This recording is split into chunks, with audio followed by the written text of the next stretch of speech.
Okay. Hi, Gracie. How are you? Hi, very well, thank you. Thank you for coming on the show. It's nice to have you here. Thank you for having me. You're in New Zealand? I am. I am. We're in the future. Oh, yeah. It's tomorrow there already, right? It is, yeah. What It's time is the it current. there? Yeah, right now it is. I'm just looking at the time. It's 4:27 a.m. Oh, on okay. Wednesday. Well, thank you for getting up so early. Or have Mm. you been up all night? I've been up. Oh, you've been up. Okay. Well, Yeah. I appreciate the vigor to get on here and do this. We've had several people on from New Zealand, and the change to Australia is even worse, though, because they a couple hours behind you or something. I remember, during Y2K, New Zealand was the country that everyone was looking at to see if we were going to die because we're supposed to be one of the first, or if not the first country to see the new day. So, Yeah, you're closer to the international dateline, I guess, something like yeah. that. But okay, well, thank you for being here. I appreciate it.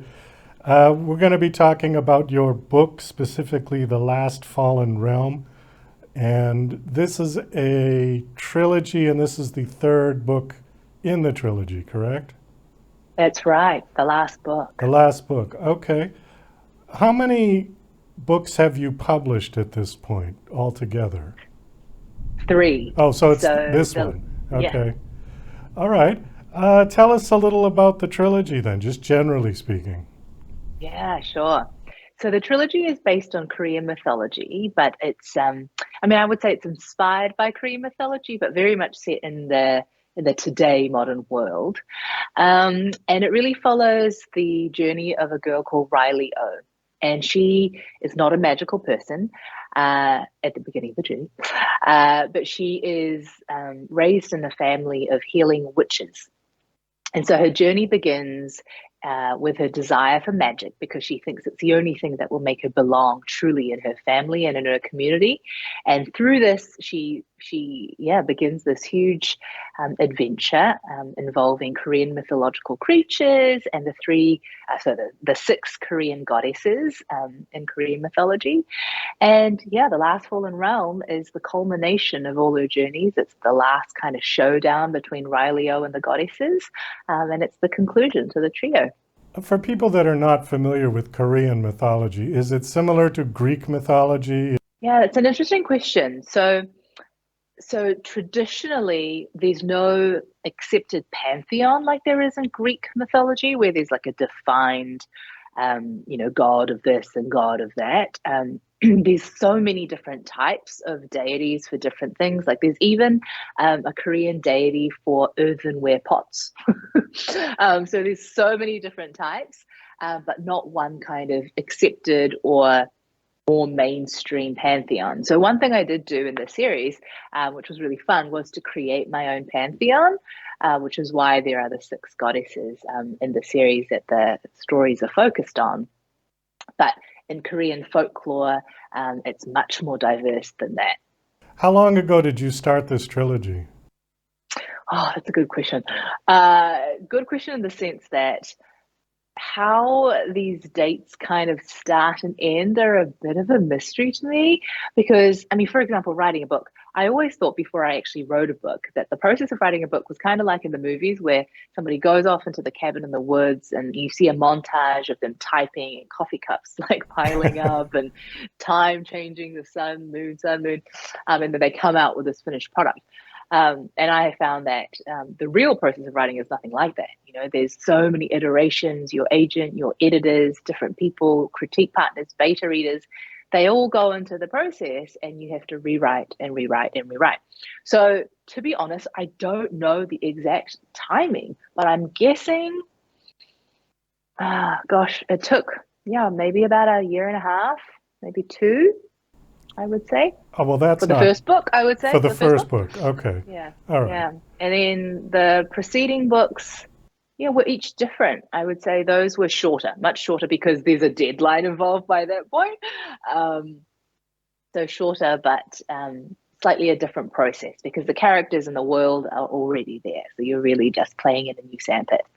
Why did you decide to end it at three?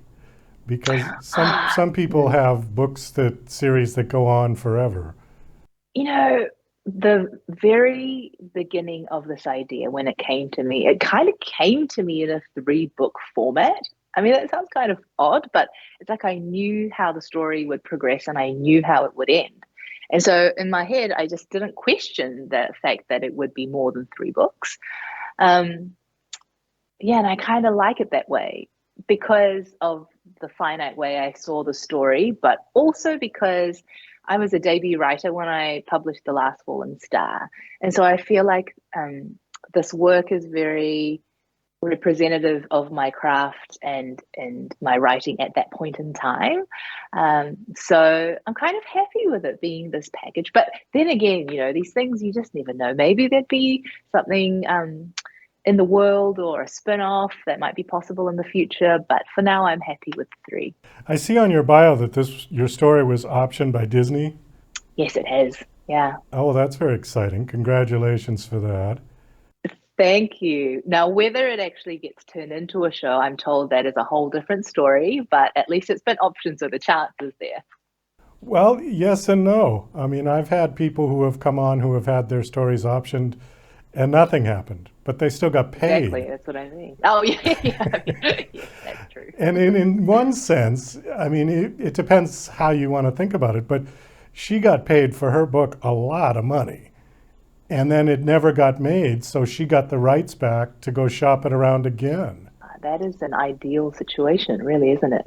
Well, except If it that gets she made. really wanted to see the film. You know, Yeah, I think yeah. they had Cameron Diaz was slated to play the lead. Yeah, this Wow. was a big Yeah. film, and it's a great story, and it's just too bad it didn't get made. But like I said, the consolation prize is pretty good because you get a nice Yeah. big check. So, has there been any movement on it? How long ago did they option it? So it was recently renewed for another period. So I can't remember the exact timings, but I think they have the option of extending it once, and then I think it gets reverted back. I'm not quite sure of the details. But one thing that I hear is that in publishing, you get told no, no, no, no, no, no, no, until you get one final yes that kicks everything off. And that in show business, it's the other way around. You're like, yes, yes, yes, yes, yes, yes, yes, until it's a big fat final no. So honestly, I'm just very level headed about it. If it happened, it would be the most incredible thing. And if it didn't, that's all good. I've got more stories in me. There's always another chance later. If you had to compare this trilogy to something that's already out there in film format, what would you compare it to? Oh, in film format? Oh, that's a really good question that I've never thought about. I've always kind of likened it to Percy Jackson, but with Korean mythology instead of Greek mythology, but that obviously is a book. Um, Screen, I don't even know if there's anything I've watched that is quite like it. I guess in some senses, I don't know if you ever remember Charmed with the witch sisters. Um, Vaguely, yeah. Vaguely. Oh, I loved that series. I loved anything to do with like witches. So I feel like the kind of bond between the sisters and the friends could be kind of akin to that.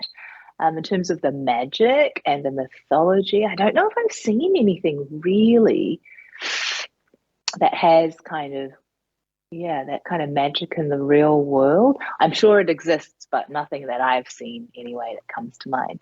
Maybe that's a reason why they should make it into a series. Well, it sounds very unique. So it's not Lord of the Rings, Harry Potter in that sort of realm. Ah, definitely, if you were to look at those two, definitely more in the Harry Potter realm, in the sense that it's modern day, it's today, it's young people in today's world as we know it, but magic is hiding just behind the surface. So, in that sense, yes, akin to Harry Potter. Do you have any plans to start a new trilogy, new story? A new series for sure. I'm currently working on it now. It's in development, so it's all up in the air at the moment. But one of the things I was really fascinated about that inspired this whole new world is the concept of dreaming, because they say that we sleep for a third of our lives, right? Which means by the time we're 90, that's like 30 years of your life. And I'm fascinated by this. Like, why? Why so long? What is it for? And the question I had was, well, what if where we went in our sleep was a real place? And why would that place exist? And what would happen in this place?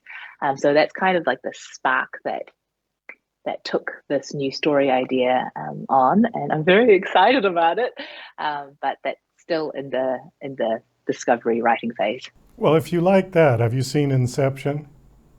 Oh yes, Yeah, wonderful movie. yeah. Yeah, That one was interesting for me because I've actually had that dream within a dream. really? And it was so vivid, I remember it to this day, and it was years ago.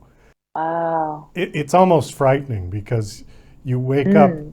in one and you say, okay, I'm glad I'm out of that. And you think you're awake, but you're still dreaming. It's kind of scary, to be honest. Have you had dreams like that? I think I had one memory as a teenager, but it was nothing sinister. So it was more just like confusion, thinking I was awake and not really being awake. But I don't remember it being terribly scary, more just very bizarre. But dreaming is fascinating, isn't it? Yeah, it's a big topic. And, Hmm. I don't know. I approach it with a very optimistic I don't know because there is something to it where, like, I've had people who have been dead come back to me in dreams, Oh, yeah. and psychics say that's just their way of connecting with you. The Sixth Sense Hmm. touched on that idea as well, where he was Yeah. already dead, but he thought he was still alive, and he was communicating with his wife, who was still alive, and you can kind of go on and on. Well, I'm anxious to There's hear so much there. Yeah.